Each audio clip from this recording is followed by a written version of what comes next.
Oh, tu es dehors? Désolée, maman. On a dû fermer sans faire exprès. On croyait que tu étais déjà partie. Voilà ce que ma belle-fille m'a dit, le soir du 24 décembre, à travers la porte vitrée de leur maison, pendant que je tremblais dans le froid, serrant mon manteau trop mince contre ma poitrine, un sourire poli sur le visage, un sourire qui n'atteignait pas ses yeux. Elle a tourné la clé doucement, trop doucement pour que ce soit réellement par erreur. Il était 22 heures. La neige tombait en flocons serrés. Les fenêtres de la maison brillaient, baignant le salon d'une chaleur dorée. À l'intérieur, j'entendais les rires, le tintement des verres, le bruit des assiettes. La fête continuait sans moi. Je venais d'en sortir 5 minutes plus tôt pour récupérer un sac oublié dans ma voiture. 5 minutes, 5 petites minutes. Et pourtant, quand je suis revenue, quand j'ai essayé d'ouvrir la porte d'entrée, la poignée m'est restée immobile dans la main, fermée, verrouillée, comme si je n'avais jamais été invitée. Je me suis penchée vers la fenêtre et j'ai vu ma belle-fille, Estelle, s'approcher lentement. Elle a entrouvert la porte d'1 centimètre, juste assez pour laisser passer sa voix, mais pas assez pour me laisser entrer. On a cru que vous étiez monté dans votre voiture.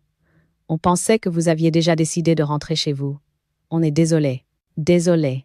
Elle n'a même pas ouvert complètement la porte. Elle n'a pas dit « rentre ». Elle n'a pas dit « viens te réchauffer ». Elle restait plantée là, comme une femme qui surveille un colis indésirable livré à son adresse.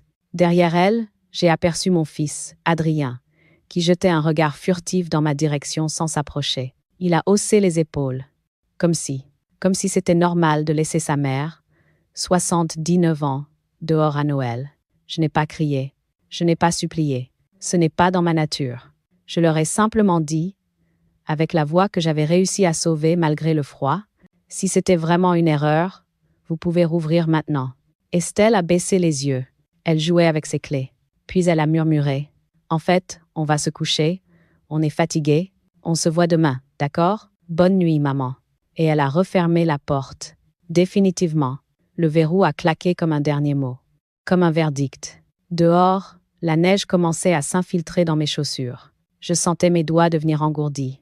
Autour de moi, la nuit semblait avaler toute trace de chaleur. Je suis restée ainsi quelques secondes devant la porte close, incapable de détacher mon regard de cette poignée brillante derrière laquelle se trouvaient mon fils, mes petits-enfants et la famille que j'avais portée, nourrie, protégée, aimée toute ma vie. Ce soir-là, j'ai appris quelque chose que personne ne m'avait jamais dit. On peut être enfermé dehors sans qu'on vous ait jamais expulsé. Il suffit qu'on décide qu'on n'a plus besoin de vous. Je suis descendue lentement les 3 marches, la neige s'écrasant sous mes pas. J'ai marché jusqu'à ma voiture. J'ai allumé le moteur pour me réchauffer. J'ai posé mes mains tremblantes sur mes genoux. Et là, seule dans l'obscurité glaciale d'un parking de lotissement, j'ai compris que ce n'était pas une erreur. C'était un message et un avertissement. Il voulait me faire sentir que je n'avais plus ma place, qu'il n'avait plus besoin de moi, qu'il me considérait comme un poids, un meuble encombrant, un souvenir gênant. Mais ils ignoraient une seule, une chose que j'avais faite quelques semaines auparavant, presque sur un coup d'instinct. Une chose qu'ils auraient dû prévoir, eux qui aiment tellement tout contrôler. J'avais vu un notaire, j'avais signé des documents, j'avais modifié des droits, j'avais sécurisé ce que je possédais. Et ce qu'ils ne savaient pas, c'est que la maison dans laquelle ils vivaient, la maison que Paul et moi avions achetée, cette maison n'était plus exactement ce qu'ils croyaient. Je n'ai pas pleuré, même si l'humiliation brûlait comme une lame froide.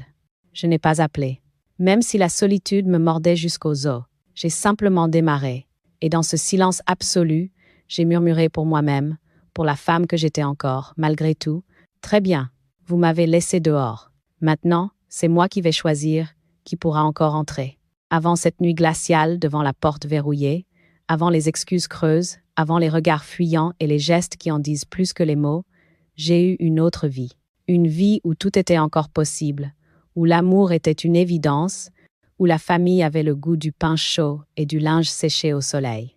Je suis née dans une petite maison en pierre, à l'orée d'un village normand où les hivers mordaient, mais où les étés savaient pardonner. Ma mère cuisinait des soupes qui sentaient l'herbe fraîche, et mon père, un menuisier discret, m'apprenait à reconnaître la qualité d'un bois rien qu'en le touchant. C'est de lui que je tiens cette habitude de passer les doigts sur les meubles, les cadres, les portes, pour sentir la solidité, pour savoir ce qui tiendra, et ce qui finira par céder. Peut-être que si j'avais touché le cœur de ma belle-fille plus tôt, j'aurais senti qu'il n'y avait rien de solide là-dedans. Mais on ne sait jamais ces choses-là avant que le temps vous les montre. La rencontre avec Paul, la lumière dans une vie ordinaire. J'avais 20 ans quand j'ai rencontré Paul, un jeune homme grand, un peu maladroit. Le rire facile. Il travaillait comme électricien. Nous nous sommes croisés à la fête du village, près du manège des enfants. Il avait une barbe légère et des yeux clairs qui semblaient étonnés de tout. Il m'a offert une barbe à papa sans oser me demander mon nom. J'ai accepté, en riant, et dès ce moment-là, nous étions lancés dans une vie à deux. Nous avons construit notre maison pierre par pierre, littéralement. Nous n'avions pas d'argent, mais nous avions du courage. Nous travaillions toute la semaine, puis les samedis, puis les dimanches aussi. Paul posait les câbles, installait les luminaires, réparait ce qu'il fallait réparer. Moi, je peignais, je ponçais, je jardinais, je cousais les rideaux. Ce fut simple, humble, mais joyeux. Une maison n'est pas un bien immobilier. C'est un calendrier. C'est un album. Chaque mur retient un rire. Chaque fenêtre garde en mémoire un matin de bonheur. C'est pour cela que la trahison de ma famille a été si dure à avaler. Ils ne voyaient qu'une valeur marchande, là où j'avais mis ma vie entière. La naissance d'Adrien, un nouveau soleil. Adrien est né un matin de juin, après une nuit d'orage. Je me souviens encore du parfum de terre mouillée qui entrait par la fenêtre de la maternité. Quand l'infirmière me l'a posé sur le ventre, j'ai compris que rien ne serait plus jamais pareil. J'ai senti dans ses doigts minuscules une promesse que j'ai tenue pendant des décennies. Être une mère qui baisse la tête pour donner de la hauteur à son enfant. J'ai travaillé dur, souvent seule pendant que Paul courait les chantiers, parfois loin. J'ai fait des nuits blanches à surveiller les fièvres, des matinées entières à réparer des genoux écorchés, des après-midi complètes à inventer des jeux pour le faire sourire. Adrien n'a jamais manqué de rien. Et surtout pas d'amour. Quand il a grandi, j'ai vendu mes bijoux de famille pour payer ses études. Il ne l'a jamais su. Il n'a jamais demandé non plus. Mais c'était normal. C'était évident. On ne compte pas quand il s'agit de son propre enfant. La blessure invisible. La mort de Paul. Paul est parti trop tôt. Un matin, il s'est effondré dans le garage, une main sur la poitrine, sa boîte à outils encore ouverte près de lui. Dans la minute où j'ai appris la nouvelle, j'ai senti une partie de moi se fissurer. Pas se briser. Non, juste se fissurer, comme un vieux meuble qui commence à prendre l'humidité. J'ai continué à vivre, à respirer, à cuisiner, à protéger Adrien, mais dans ma voix, il y avait un léger tremblement. Dans mes gestes, une lenteur nouvelle. Pendant un temps, Adrien a été présent, très présent. Il venait presque chaque soir. Il m'embrassait sur le front, comme Paul le faisait. Il me disait « Je serai toujours là, maman ». J'y ai cru. Bien sûr que j'y ai cru. Une mère ne doute jamais des promesses de son enfant, même quand elle devrait. L'arrivée d'Estelle. Les premières ombres. Quand Adrien a rencontré Estelle, j'ai senti quelque chose changer. Pas tout de suite. Au début, elle était polie, charmante, souriante, trop souriante. Un sourire qui ne touchait pas ses yeux. Elle me regardait comme on regarde une vieille horloge. Respectable, mais gênante. Aucune valeur pratique. Juste un objet encombrant qui prend de la place. Les premiers mois, j'ai mis ça sur le compte de la jeunesse, de la maladresse. Je me disais qu'elle apprendrait, qu'elle comprendrait. Mais non, chaque effort que je faisais semblait renforcer un mur invisible entre nous. Elle ne refusait rien. Non, elle disait juste pas maintenant, ou on verra plus tard. Ou c'est gentil, mais ce n'est pas nécessaire. Elle chassait ma place avec douceur, une douceur assassine. Les premiers signes que je ne voulais pas voir, quand Adrien a commencé à venir seul, de plus en plus souvent, j'ai compris que ce n'était pas lui, c'était elle. Elle le tirait loin de moi, centimètre par centimètre, sourire après sourire, remarque après remarque. Une fois, j'ai entendu par accident cette phrase. « Ta mère, elle dépend trop de toi. Elle s'accroche, il faut qu'elle apprenne à se débrouiller un peu. » Et lui qui promettait d'être toujours là, il n'a rien répondu. Rien. C'est ce silence-là qui m'a fait le plus mal. Mais je n'ai rien dit. Je me suis tue. Parce qu'une mère préfère se retirer elle-même, plutôt que d'imposer sa présence.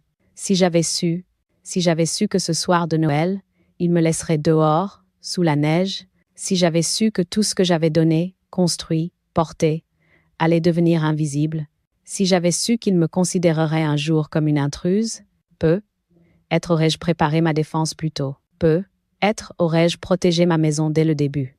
Peut-être aurais-je compris qu'une mère n'est jamais propriétaire de la gratitude de ses enfants. Mais la vie ne donne jamais les avertissements à l'avance. Elle ne donne que des réveils brutaux. Et le mien arriverait très bientôt. Les humiliations ne tombent jamais d'un seul coup. Elles s'installent comme une bruine froide, presque imperceptible au début. Elles s'infiltrent entre les jours, dans les gestes, dans les regards. Elles arrivent sans bruit, mais elles finissent par tremper jusqu'aux os. Avec Adrien et Estelle, ce fut exactement cela. Une pluie fine, constante, qui annonçait la tempête de ce 24 décembre. Mais je n'ai rien voulu voir, parce qu'une mère cherche toujours des excuses pour ceux qu'elle aime. Les regards glissants, les sourires trop polis.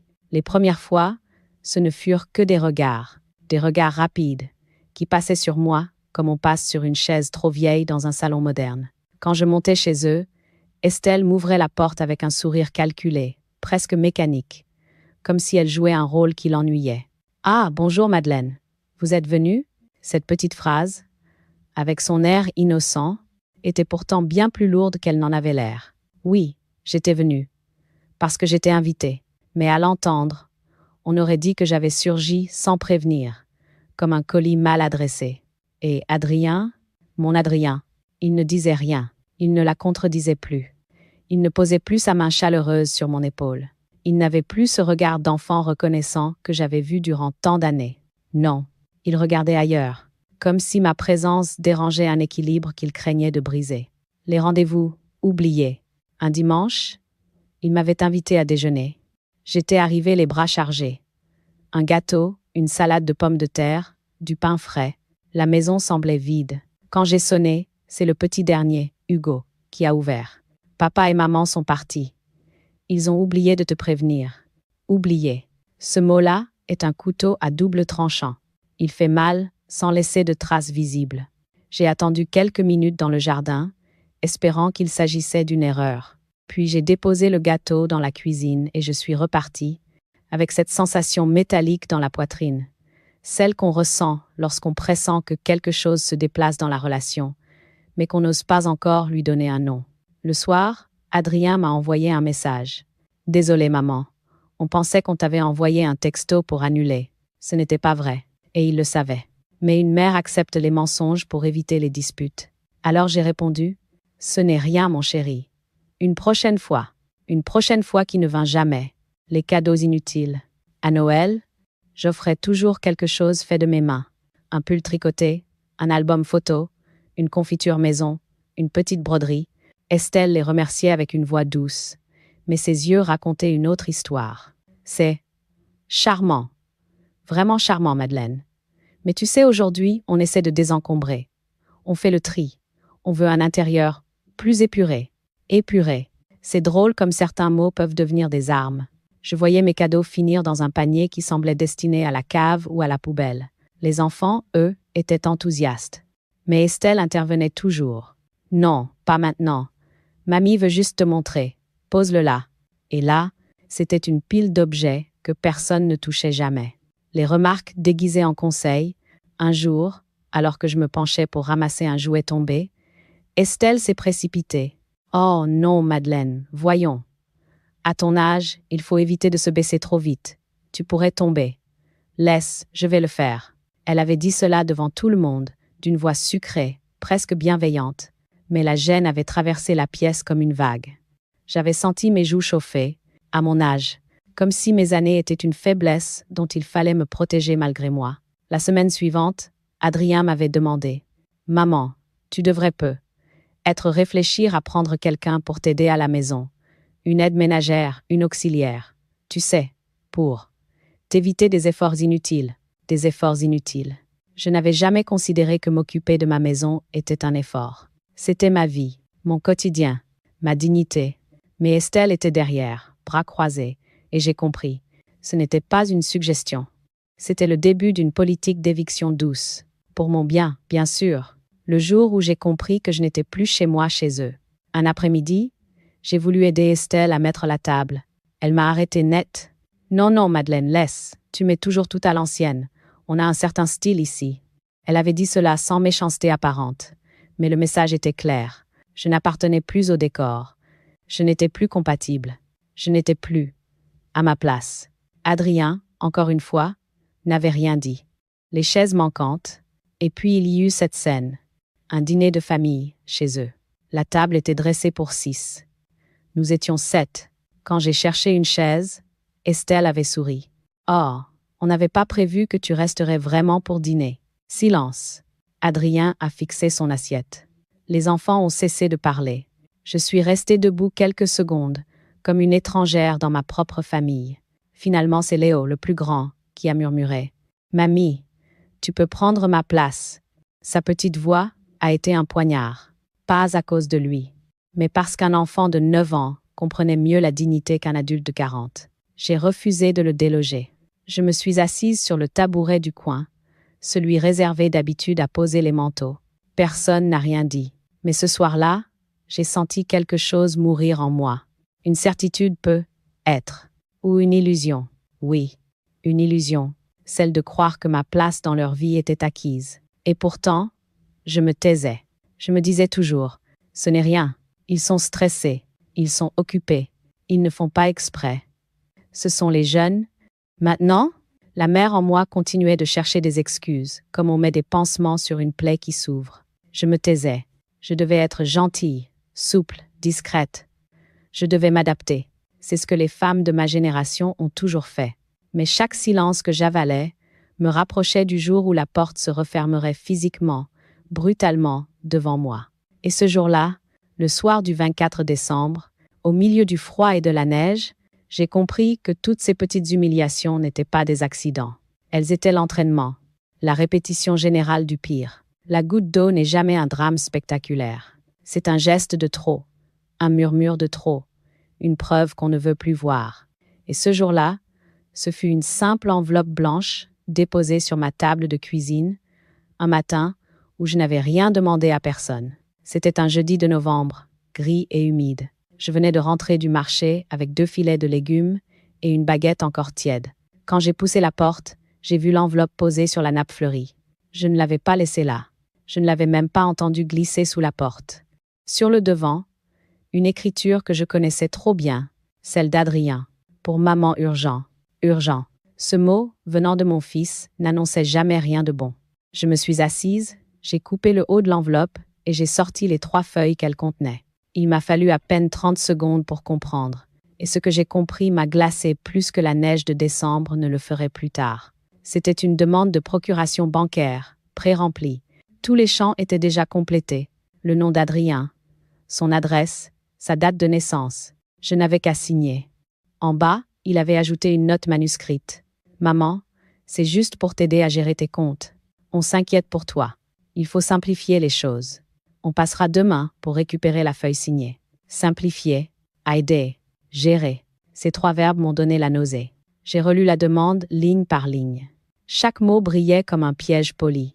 Avec cette procuration, il pourrait accéder à mes comptes, transférer de l'argent, prendre des décisions en mon nom. Et le pire, ce n'était pas la demande en elle-même. C'était la certitude qu'ils s'étaient réunis, tous les deux, pour la rédiger tranquillement chez eux, autour de leur table moderne en céramique, et qu'ils avaient décidé, sans même me consulter, que je n'avais plus assez de discernement pour gérer ma propre vie. Comme si l'âge me rendait subitement stupide.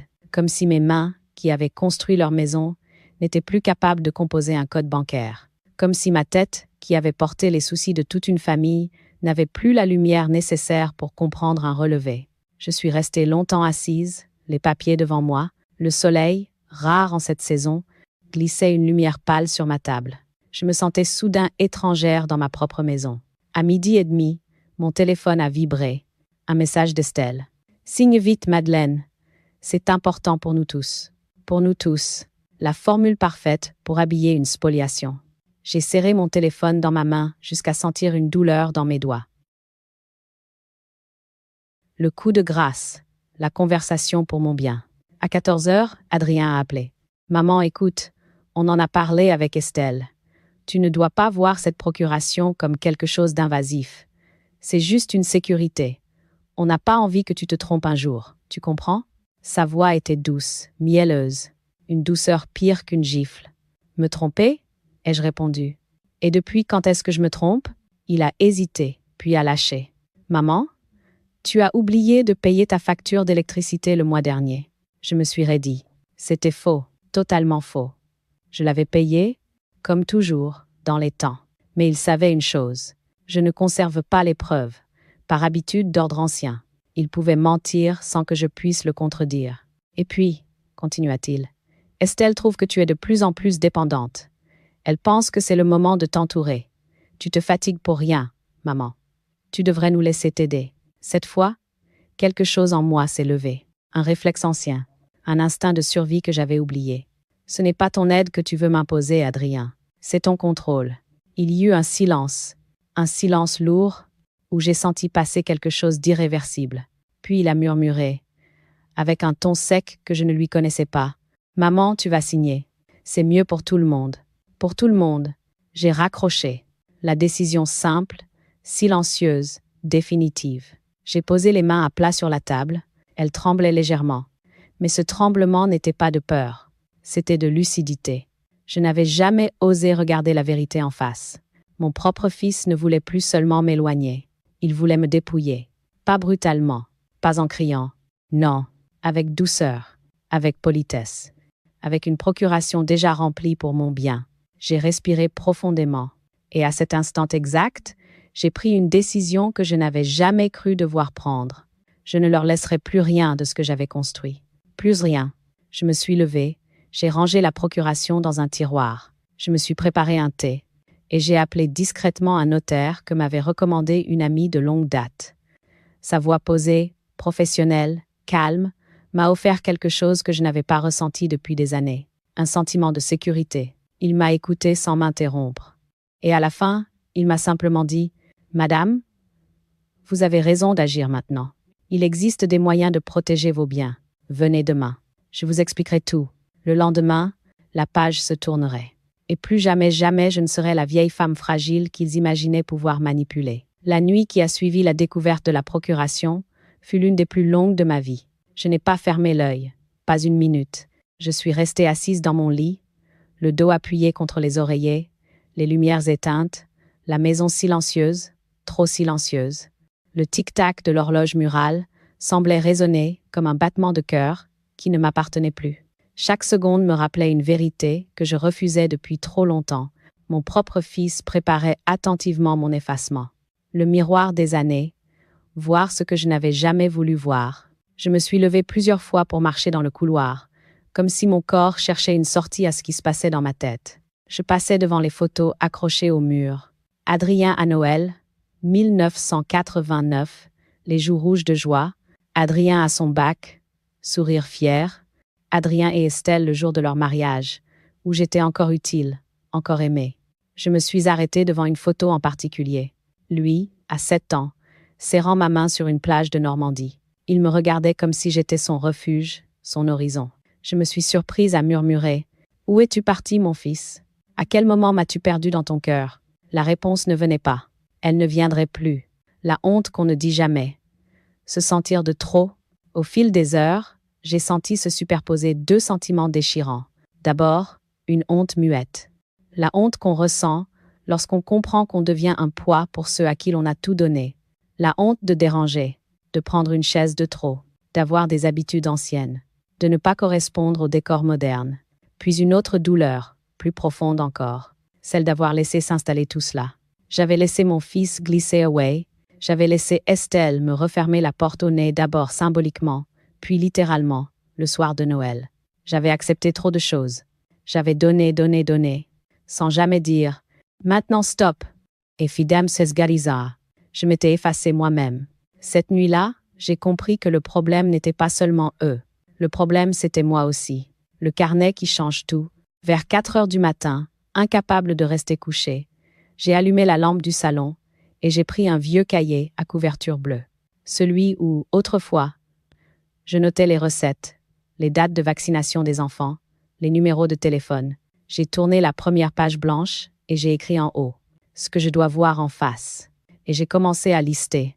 Ils veulent diriger ma vie. Ils veulent mes comptes. Ensemble, ils pensent que je suis faible. Ils croient que je ne me défendrai pas. Ils n'ont plus de respect. Je suis seule, mais pas impuissante. En écrivant la dernière phrase, ma main a tremblé. Pas de peur, de vérité. C'était la première fois depuis longtemps que je me sentais droite, solide. La première fois que je reconnaissais ma propre valeur au lieu de la demander dans leur regard. Les prières silencieuses, non pas pour eux, mais pour moi. Vers 5 heures, j'ai allumé une bougie. Une petite flamme qui éclairait à peine le salon, mais qui suffisait à illuminer mes pensées. Je n'ai pas prié pour qu'il change. Je n'ai pas prié pour qu'il m'aime davantage. Non, j'ai prié pour moi. Pour la femme que j'avais été, pour celle que j'étais devenue, et pour celle que je devais redevenir. Je me suis dit, Madeleine, tu as survécu à la pauvreté, à la mort de Paul, aux nuits blanches de maternité. Tu as tenu une maison seule. Tu as porté un foyer entier. Tu peux te tenir debout encore une fois. Et la flamme a vacillé, comme un signe. Ou peu, être était-ce simplement la vie qui me rappelait que rien n'est définitivement éteint tant qu'on ose rallumer. Chercher la vérité. Se renseigner, comprendre, anticiper. À 6 heures, j'étais habillée. Le ciel commençait à bleuir. Un froid piquant entrait par les interstices des fenêtres. J'ai pris mon téléphone et j'ai commencé à chercher. Je voulais comprendre ce que signifiait vraiment une procuration. J'ai lu des articles, des forums, des témoignages de personnes âgées dépossédées par leurs propres enfants. Ce que j'ai vu m'a glacé. Beaucoup de victimes n'avaient rien signé. Elles avaient juste baissé la garde. L'amour, en vieillissant, devient une faiblesse facile à exploiter. Alors j'ai continué mes recherches. Comment protéger un bien? Qu'est-ce qu'un démembrement de propriété? Comment fonctionne la donation? Quelles sont les protections juridiques d'une personne âgée, lucide, mais menacée? À mesure que je lisais, une nouvelle Madeleine se formait en moi. Une femme qui n'était plus seulement une mère, mais une personne, avec des droits, avec une souveraineté, avec une dignité. La décision qui changera tout. À 7h13 exactement, j'ai fermé mon ordinateur. J'ai pris mon manteau. J'ai mis mon cahier bleu dans mon sac. Et je suis sortie dans le froid du matin. Le jour n'était pas encore levé. Mais moi, oui. Je me suis rendue au bureau du notaire. J'avais pris rendez-vous la veille, d'une voix calme qui avait étonné son assistante. Sur le chemin, je me suis dit une phrase que je n'oublierai jamais. Ils m'ont poussée vers la porte. Mais c'est moi qui vais choisir celle que je fermerai et celle que j'ouvrirai. Et pour la première fois depuis des années, je ne me sentais plus victime. Je me sentais prête à reprendre ma vie, prête à protéger ce qui restait de mon avenir, prête à être enfin l'héroïne de ma propre histoire.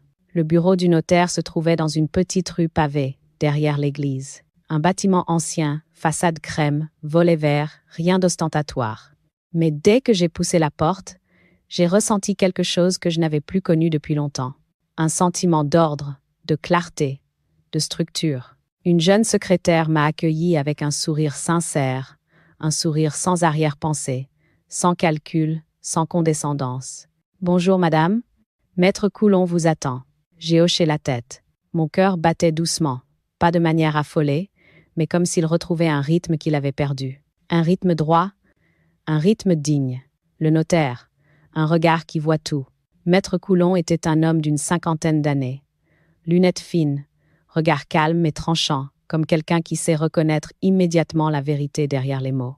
Il s'est levé pour me serrer la main. « Entrez, madame, asseyez-vous. » Je lui ai raconté tout, pas d'un bloc, par morceaux. Comme un tissu qu'on déplie lentement pour montrer les déchirures. La procuration pré-remplie, le message d'Estelle. Les oublis, les humiliations, les regards, les manipulations discrètes, et enfin la porte verrouillée. Il n'a pas sourcillé. Il a juste pris quelques notes. Puis il a posé son stylo. « Vous faites bien d'agir aujourd'hui. Beaucoup de gens attendent trop. Vous êtes lucide. Vous avez toute votre tête. C'est un avantage qu'il faut utiliser. » Ces mots m'ont fait du bien. Pas parce qu'ils me flattaient, ils ne flattaient pas. Ils constataient. Opération 1. Reprendre le contrôle de mes biens. Il a ouvert un classeur épais, posé sur son bureau. Voici les options pour protéger votre patrimoine. Ce mot, patrimoine, m'a serré la gorge. Pour moi, ce n'était pas un patrimoine. C'était ma vie, mon histoire, mon mariage, mes souvenirs. Mais peu importait le mot. Ce qu'il représentait, je devais le sauver. Maître Coulon a détaillé. Changer la forme de propriété de ma maison. Vous pouvez décider de modifier sa structure juridique. Par exemple, la passer en pleine propriété exclusive ou en démembrement, ou en donation avec réserve d'usufruit. Cela rend votre volonté incontestable. Limitez toute future tentative de prise de contrôle. Sans votre signature personnelle, personne ne pourra rien décider à votre place. Et surtout pas avec une procuration aussi dangereuse que celle qu'on vous a imposée. Mettre en place une clause d'exclusion. Vous pouvez décider que certains héritiers n'auront pas accès à certains biens. C'est légal, si c'est fait de votre vivant, proprement, devant notaire. Il m'a regardé droit dans les yeux. Madame, ce sont vos biens. Votre vie, vos choix. Personne n'a le droit de vous en priver. J'ai senti mes épaules se redresser. Être pour la première fois depuis la mort de Paul. Opération 2, sécuriser mes comptes. Le notaire m'a ensuite orienté vers une conseillère bancaire qu'il connaissait bien. Appelez-la cet après-midi. Dites-lui que vous souhaitez ouvrir un compte séparé, sans procuration possible. Elle s'occupera du reste. Je l'ai fait. La conseillère, une femme douce, m'a parlé comme à une personne pas comme à une vieille dame qu'on infantilise. En 2 jours, j'avais un nouveau compte, un nouveau mot de passe, un accès sécurisé et la certitude que personne ne pourrait y toucher. Opération 3. Rédiger un testament, mon testament. Le jeudi suivant, je suis retournée chez le notaire. Il avait préparé un projet de testament. Ce document, madame, est simple mais puissant. Vous pouvez y inscrire votre volonté réelle. Je me suis assise. Et là, d'un coup, une phrase s'est imposée dans ma tête. Je ne veux plus être à la merci de personne. Alors j'ai dicté mes volontés. Pas par vengeance, pas par hostilité, par nécessité. Une nécessité née dans le froid d'un jardin où l'on m'avait laissé dehors. J'ai décidé que la maison ne reviendrait pas à Adrien, ni à Estelle, ni à quelqu'un capable de m'abandonner dans la neige. Je l'ai léguée à Léo, mon petit-fils le seul qui ne m'avait jamais manqué de respect. Mais pas tout de suite, pas n'importe comment, avec une réserve d'usufruit viager. Le notaire a souri discrètement. Un excellent choix. Vous restez maître chez vous jusqu'à votre dernier jour. Et eux ne pourront rien réclamer. And Henty. Opération 4. Masquer mon plan, la docilité stratégique. Une vengeance silencieuse ne doit jamais faire de bruit. Jamais. Alors, j'ai continué à agir comme avant. J'ai envoyé des messages polis. J'ai répondu aux invitations. J'ai souri. J'ai apporté des gâteaux. J'ai joué mon rôle, celui de la mère gentille et un peu naïve. Je n'ai montré aucune colère, aucune suspicion, aucun changement. J'ai même dit à Adrien, d'une voix douce, pour la procuration, « Laisse-moi juste un peu de temps. Je veux bien relire avant de signer. » Il a souri, soulagé. Il croyait que j'hésitais encore. Il croyait que j'étais manipulable. Il croyait que j'allais céder. Mais pendant ce temps, mon testament était signé, mes comptes protégés, la maison juridiquement transformée, et tous leurs plans réduits en poussière. Le silence comme stratégie. Je n'avais plus besoin de crier, plus besoin de me défendre, plus besoin d'expliquer. La loi parlait pour moi. La signature du notaire parlait pour moi. Les actes officiels parlaient pour moi. Et eux ne savaient rien. Mais le soir du 24 décembre, lorsqu'ils m'ont laissé dehors dans la neige, la dernière pièce de mon plan s'est mise en place. Ils m'avaient exclu. Physiquement, humainement, symboliquement. Alors moi aussi, je les exclurais. Mais légalement, froidement, définitivement, à ma manière, dans le silence, le 26 décembre, 2 jours après m'avoir laissé sous la neige par erreur, Adrien et Estelle se sont présentés chez moi sans prévenir. J'étais en train de préparer une soupe. Le bouillon frémissait doucement. Une odeur d'oignon et de thym emplissait la cuisine. Le contraste entre cette chaleur tranquille et ce que j'allais vivre m'a semblé presque ironique. Ils ont frappé, fort, avec une urgence que je n'avais jamais vue chez eux. Une urgence qui n'apparaît que lorsqu'on sent que quelque chose vous échappe. J'ai ouvert la porte. Estelle avait les joues rouges, non pas de froid, mais d'agacement nerveux. Adrien avait cette expression fermée que je lui connaissais quand il ne maîtrisait plus une situation. « Maman, il faut qu'on parle. » Je me suis reculée légèrement, laissant la porte ouverte. Ils sont entrés sans attendre mon invitation. Les premières fissures, Estelle a jeté un regard autour d'elle, comme pour vérifier si j'étais encore la vieille femme docile qu'elle croyait pouvoir conduire où elle voulait. « Madeleine, on a besoin de la procuration. Immédiatement. Il y a des paiements urgents à gérer pour toi. » Elle mentait. Je le savais. Mais cette fois, je n'avais plus besoin de prouver leurs mensonges. La vérité, elle, attendait patiemment dans un dossier gris, posé sur la table du salon, Je me suis dirigée calmement vers la cuisine. Installez-vous, je reviens. Ils se sont assis, mais l'inconfort était palpable. Pour la première fois depuis longtemps, c'était chez moi qu'ils se sentaient déplacés. Le dossier gris. Je suis revenue avec le dossier. Je l'ai posé devant eux, sans m'asseoir. Vous voulez parler? Parlons. Adrien a pris une inspiration. Maman, on a appris quelque chose, et ce n'est pas normal. Estelle, elle, n'a pas attendu. Madeleine, tu as changé la structure de propriété de la maison. Sans nous en parler. Tu te rends compte? C'est irresponsable. Irresponsable. Le mot a résonné un instant dans la pièce. Je me suis assise alors, lentement, face à eux. Oui, je m'en rends compte. Et j'ai fait exactement ce que je devais faire. Adrien a blêmi. Mais pourquoi? Je les ai regardés, un par un. Non pas comme une mère regarde ses enfants, mais comme une femme regarde ceux qui l'ont trahi. Les preuves sur la table. J'ai ouvert le dossier. Tout était là.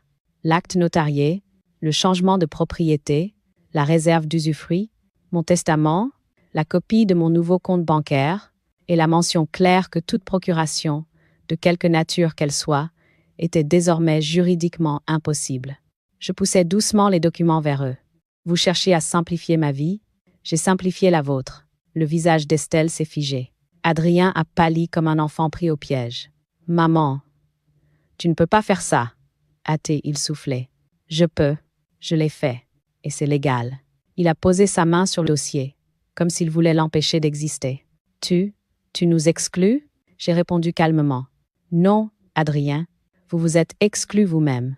La vérité, enfin dite. Estelle a éclaté.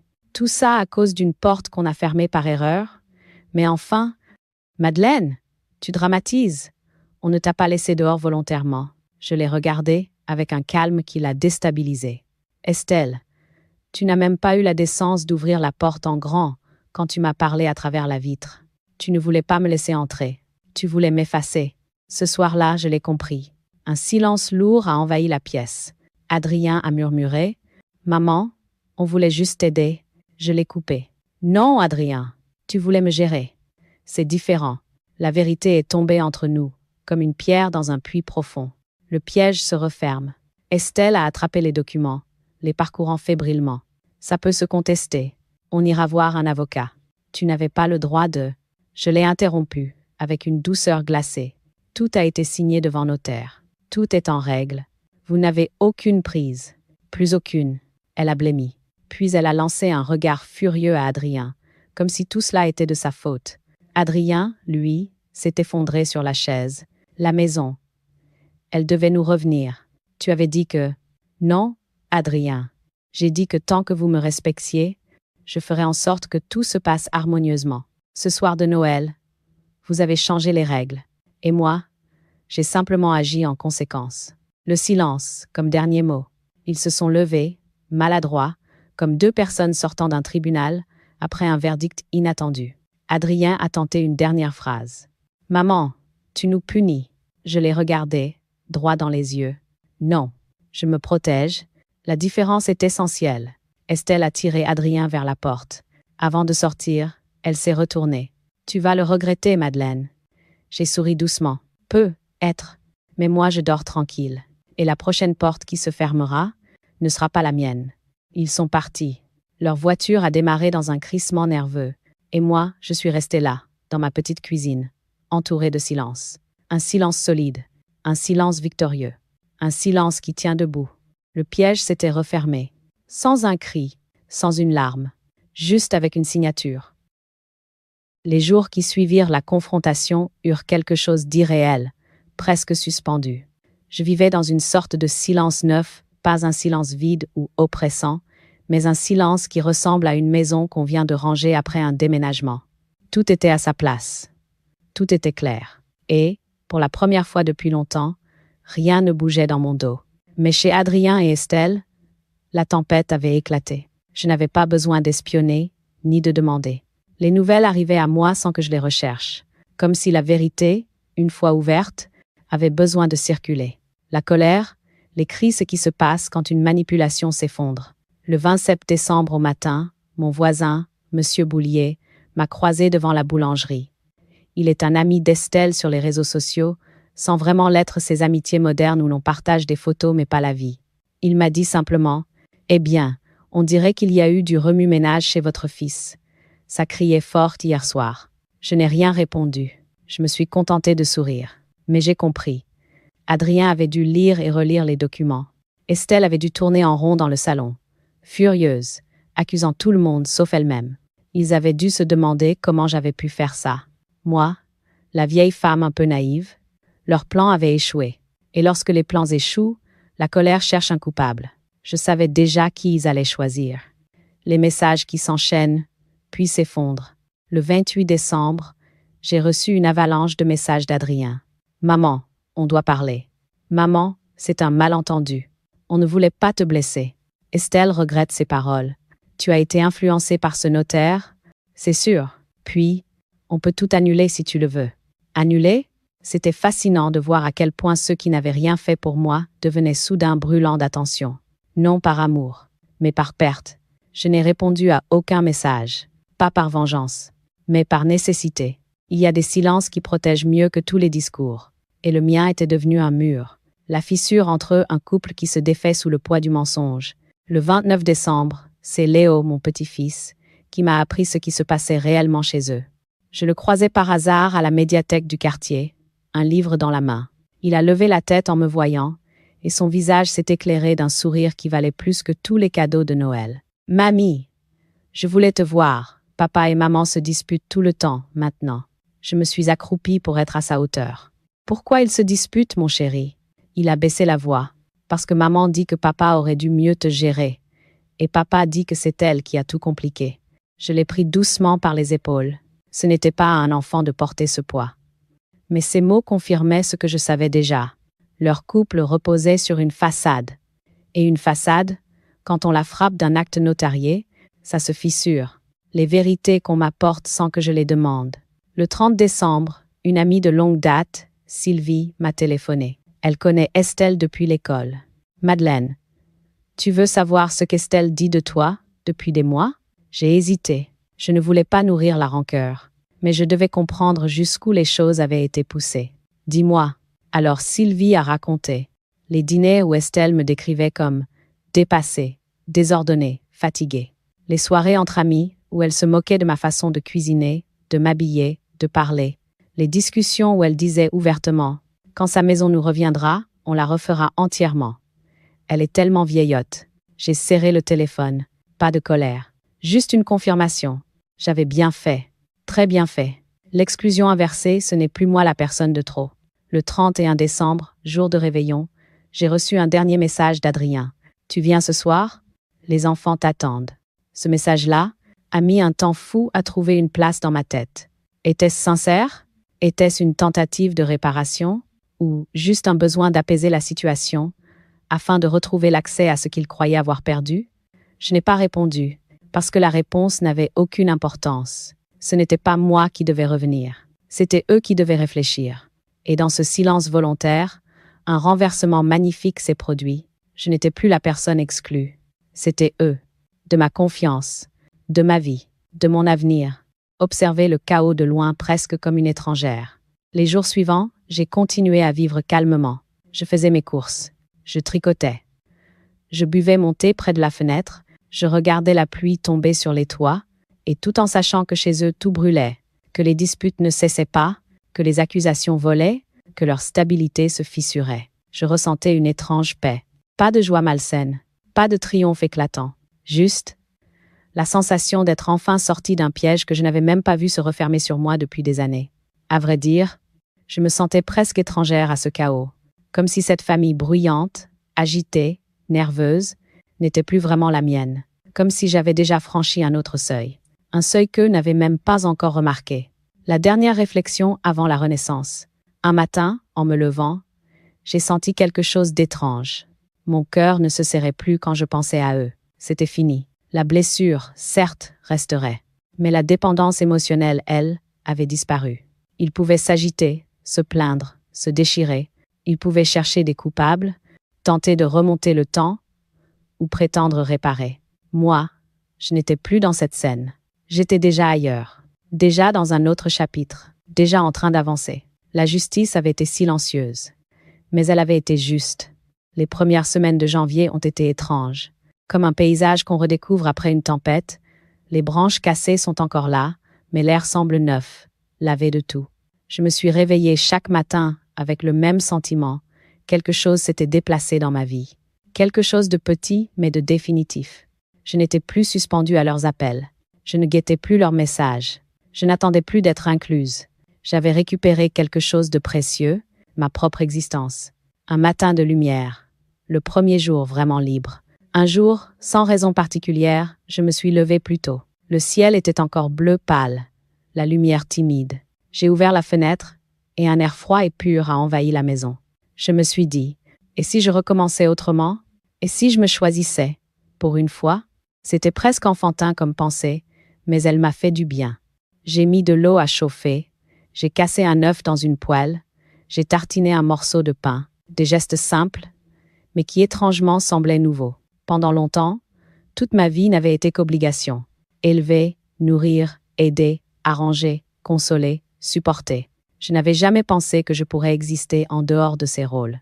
Et pourtant, ce matin-là, avec ma tasse brûlante entre les mains, je me suis sentie légère.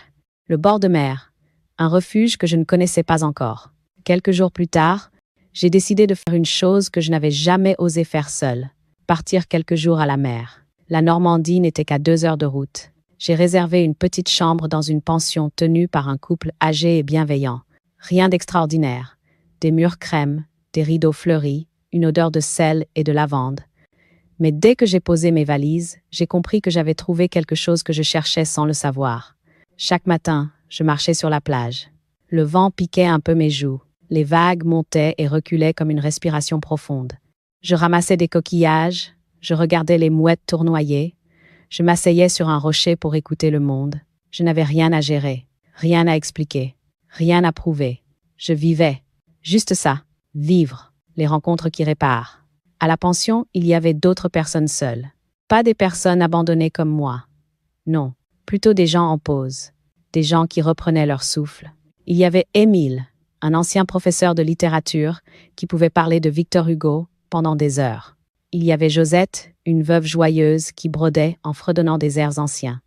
Et il y avait un petit garçon, Jonas, que sa mère confiait parfois à la pension le temps d'une formation. Un soir, Jonas s'est assis près de moi et m'a dit « Vous êtes comme ma mamie. Elle dit toujours qu'on ne doit jamais laisser les gens décider où est notre place. » Sa phrase m'a transpercée. Les enfants, parfois, résument en une phrase ce que les adultes compliquent en 1000. Je lui ai souri. « Ta mamie a raison, mon petit.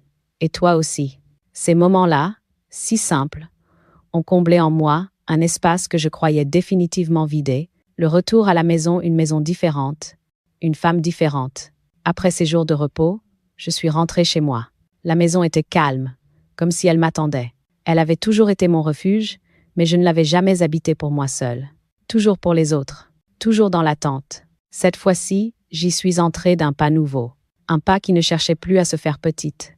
Un pas qui affirmait quelque chose. Je suis chez moi, dans ma vie, dans ma peau. J'ai déplacé quelques meubles, accroché de nouvelles photos, enlevé celles qui me blessaient. J'ai cousu de nouveaux rideaux, j'ai repeint une table d'appoint en bleu pâle. Mes mains tremblaient parfois à l'âge, sans doute, mais mon esprit, lui, n'avait jamais été aussi ferme. Léo, la seule lumière restait intacte. Un dimanche après-midi, on a frappé doucement à ma porte. J'ai ouvert. C'était Léo, mon petit-fils. Il tenait un dessin, un grand cœur rouge, avec un petit mot maladroit au centre. « Mamie, je t'aime. » Il s'est jeté dans mes bras. Je l'ai serré contre moi, longtemps. Ses cheveux sentaient le shampoing à la pomme.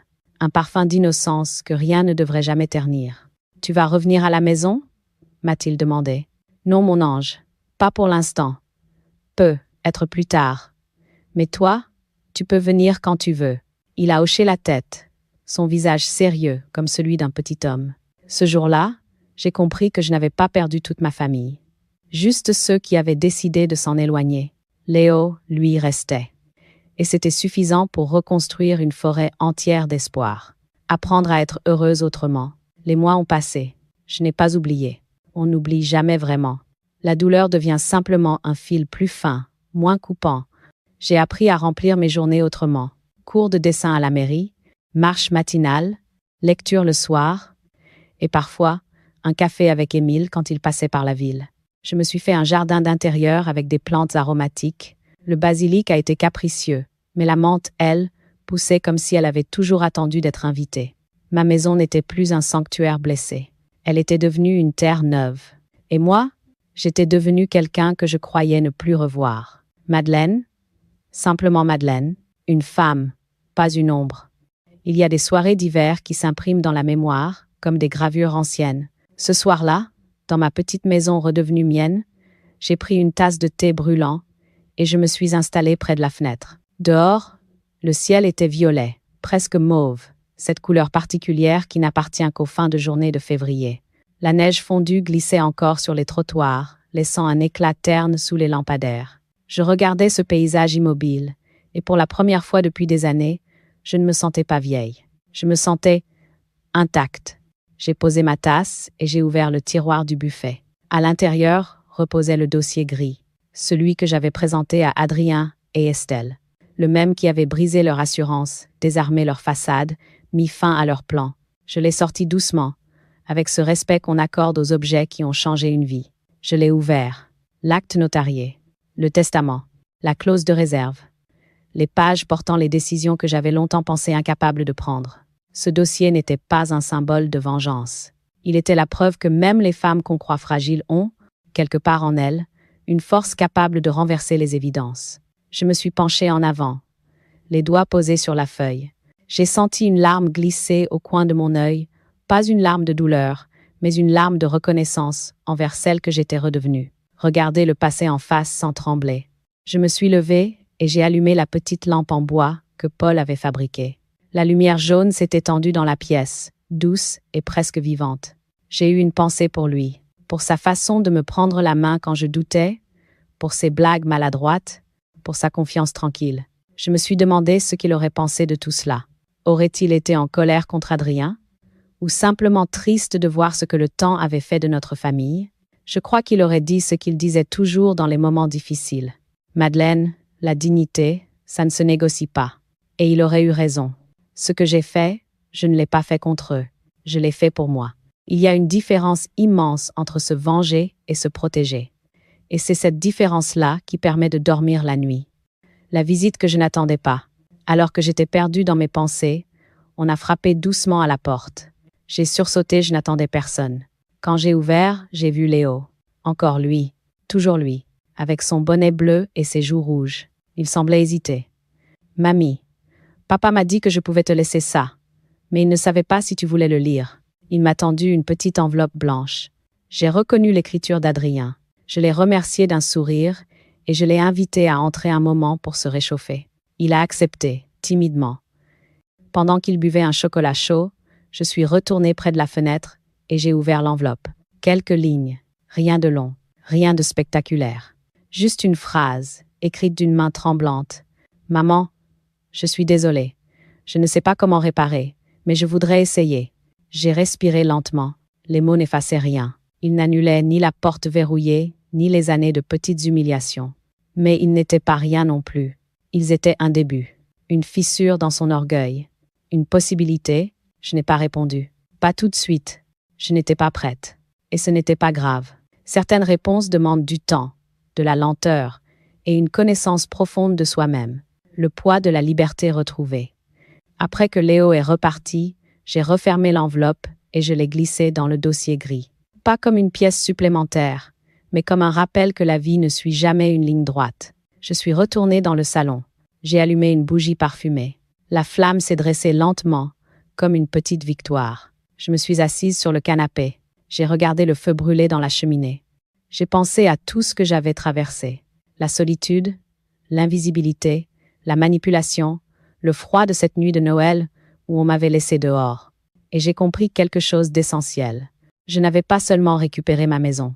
J'avais récupéré ma place dans ma propre vie. On dit souvent que la vieillesse est un naufrage. C'est faux.